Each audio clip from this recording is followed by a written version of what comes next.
Our next speaker is the co-founder and chief researcher for RealityMine, really focusing on new models of how to think about the interaction between the consumer and the brands and that idea of context. He's a serial entrepreneur as well as an adjunct professor of entrepreneurship. And our first presentation that includes the word hacking is Hacking Insights for Innovation and ROI. So welcome, Rolfe Swinton. Thanks, Greg.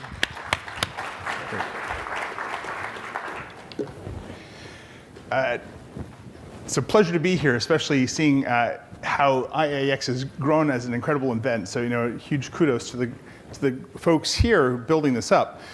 Lenny asked that we have a presentation on hacking insights. So, of course, we thought we'd go to the expert in hacking and invite him along. But then actually, in looking at the definition of what a hacker is, we actually looked up on Wikipedia, we realized that actually Edward Snowden doesn't actually qualify as a hacker at all. In fact, he's a cracker. And I think it's an important distinction when we talk about hacking is, what is this? In fact, Snowden didn't hack, and I'll explain to you why. Actually, it's rather someone who just goes in, a cracker is someone who really is hacking, but with a malicious intent. It's definitely not what we're talking about. What do we mean by hacking? I think it's important, as we use this word, actually to think about, there's two important ideas here I want to get across when we talk about hacking. And first of all, there's the idea of play. Because in what we're trying to do here, there's an incredible opportunity, as we saw actually both with what Vess was showing, what Lev was just showing, about actually being playful and working with all this data, all these insights. You actually need to push the boundaries, and you need to have play. You need to experiment to figure out what's going on. And most importantly, it also requires a really deep understanding of actually what's going on. There's so much technology afoot that understanding these two parts. So I think these are two key ideas I want to explore today, because when we think about how you hack, you have to both be playful and understand technology, understand data deeply. And I think this does have life and death implications in some cases about hacking well. So take, for example, parolees. Now, who would think that actually hacking is pretty important? But can I just, quick show of hands, how many of you may already know this little example about the importance of data and understanding of the context of your life and when you're going to go see a parole board? If you were going to choose either going first thing in the morning or last thing in the day, when's the best time to go up for the parole board hearing to get your parole? How many people would say first thing in the morning? Small number. How many people think last thing in the day is the best time to go? So, people hack the data. Researchers in Israel and the US put all the data together on parole board decisions, and they looked at people's capacity to make logical decisions. Now you'd think, these guys, their only job is to look at the facts and say, does this person get parole or not get parole? So their context is pretty constrained, right? They have a very specific decision to make, yes or no. They have facts. They're pros of this. This is all they do all day long. You'd think they'd be very rational. But when you look at the data in aggregate, sadly you see anything but. This is showing the percentage of yeses to nos, and you see basically best time to go, first thing in the morning, more or less. You want to be the second person up, and after that your chances go down miserably to coffee break or lunchtime. If you're going just before lunch, you're doomed. Just like we know before speaking, that's it. You're toast. You're never going to get parole. And those guys take a little break, and their reserves of decision-making go back up. And again, it gets depleted through the course of the day until they get their coffee or their cigarette, and back up again till down. So this context shows that, in fact, we know that we're anything but logical, rational, decision-making people, but in fact, context matters. And if I was a parolee, I'd sure be hacking the data to know, how do I make sure I get to be the right person in the queue, or the right place in the queue? And is this really any different than marketing? Because when you think about what is a static profile of a consumer, if we actually read through this, if we put this in the past tense and wrote this into a paragraph, it would sound like an obituary, wouldn't it, really? Now, is that really our target? And I think what's interesting, if you look at some of the data that Vess was sharing with us, if you take that social media data, how does it actually change through the course of the day? If that woman, this mother, somewhere aged between 35 to 44, or something in that range, is she really the same person when she's getting up and having that first cup of coffee in the morning, or when she's dealing with her bills, or having time with her kids, or being a chauffeur for children to school, or dealing with the stress of the office? Or that context drives very different behaviors. And so to understand that, we think, as our business, you have to really hack the context around to get to understand that. So when we think to overuse this terrible quote, and I apologize, but to hack or to not to hack, I don't think there's any question.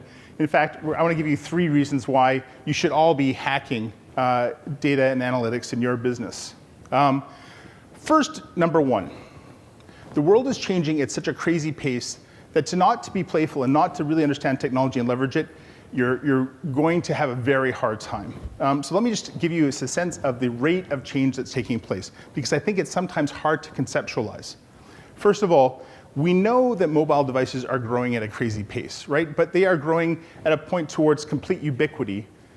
Complete ubiquity. Everybody in the world will have some kind of mobile device. Never mind the Internet of Things, which are also going to basically fill every little corner of our lives as well. Now, and just how? Let's take a look at how the cost of things is declining.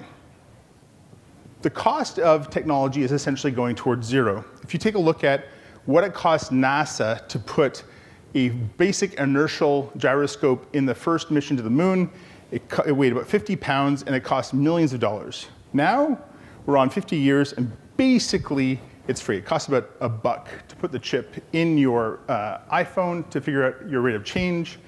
And we can see a path towards that basically becoming almost a trivial cost. A molecular machine could do that. Same with GPS. The first GPSs cost nearly $120,000 in 1981.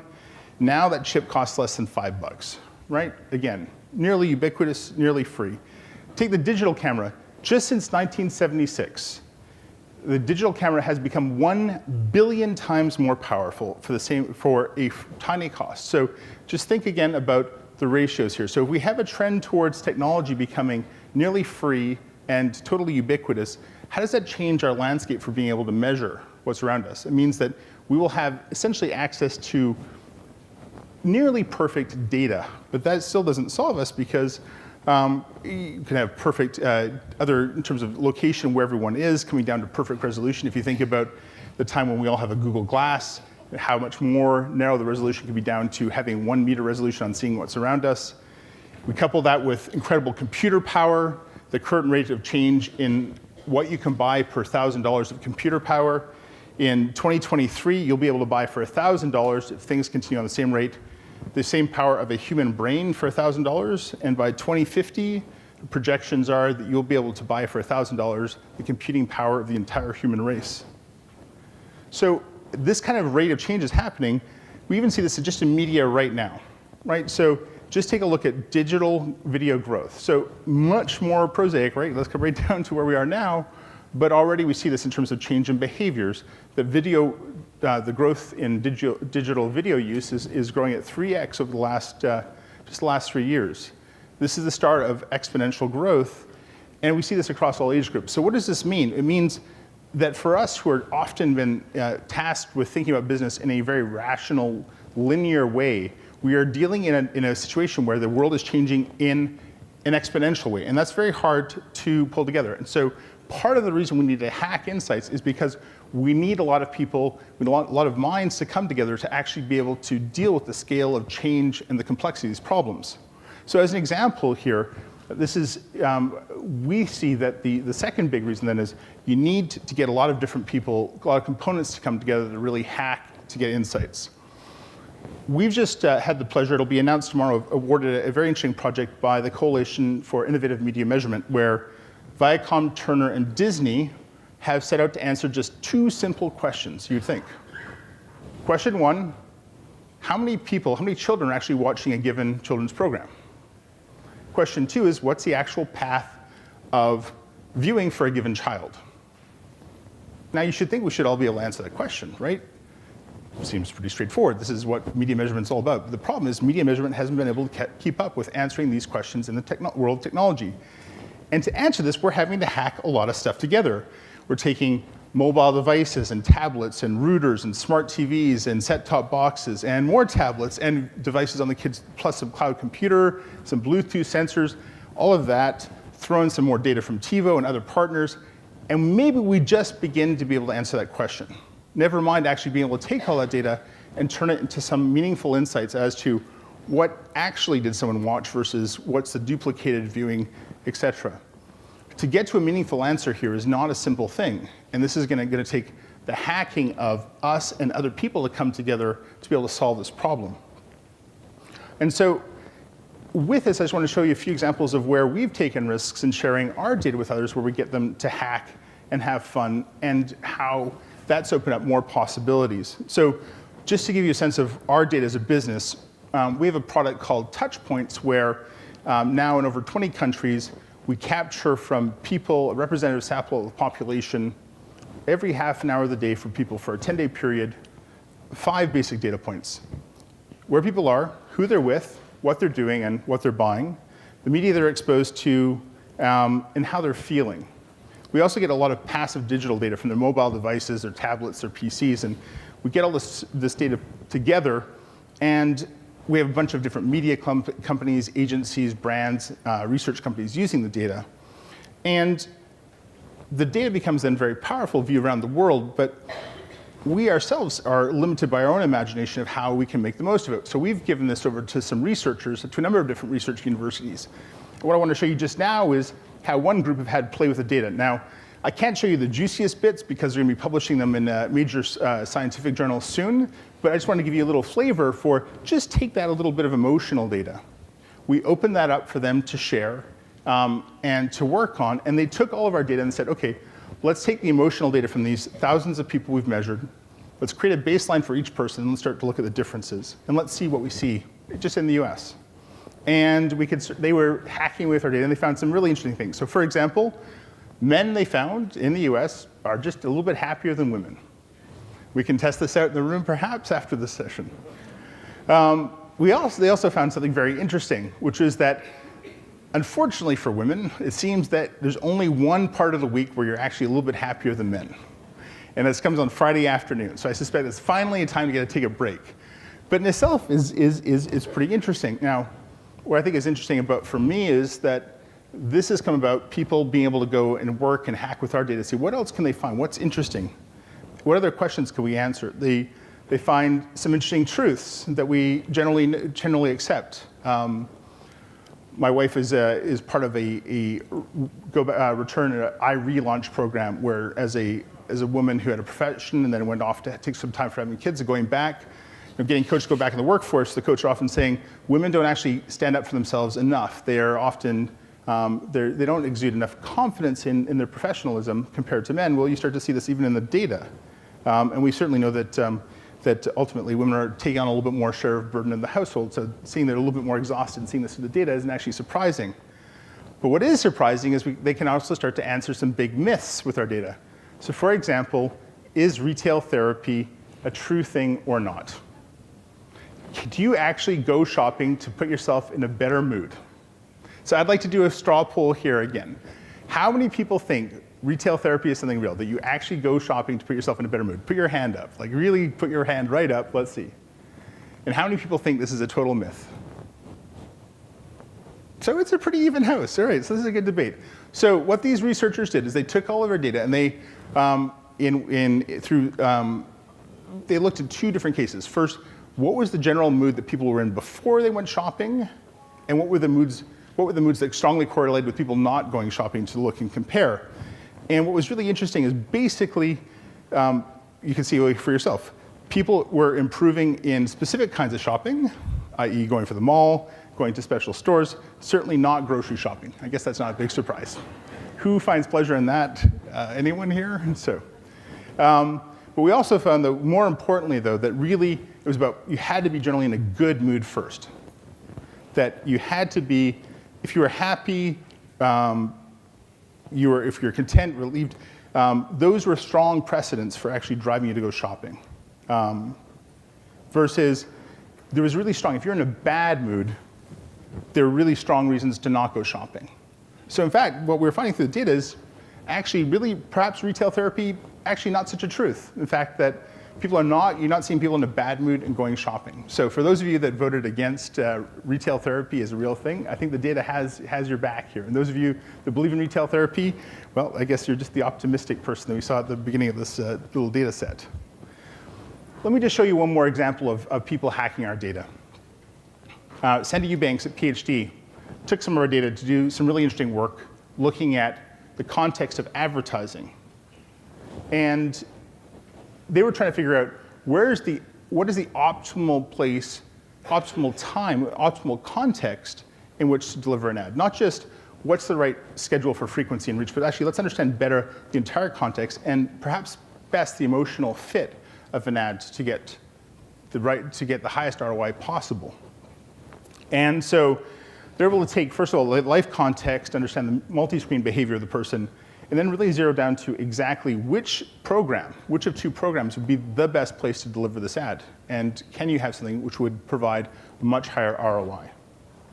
So first, we can take a look and say, what's the context? In fact, by hacking our data, you can start to see that people think about and then act on purchase decisions at different times of the day, different days of the week. And when you aggregate all our data together, you can see that, in fact, not so surprisingly, people tend to think more about going to get their hair cut or go get their nails done or the like towards the end of the week and take care of that on the weekend. And they may be in a good mood or in a bad mood, but generally after they do that, it's a little bit of relief. They get in a good mood.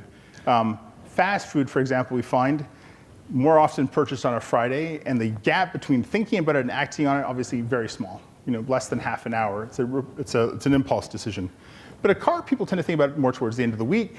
Thursday, I need to go car, I should go and look at the dealership. They go ahead, look on the weekends, and maybe often transact on the Mondays because that's as things shake out. So we understand a little about their buying patterns. So what happens about their emotional set? In fact, we can see that how they feel if you look at the data.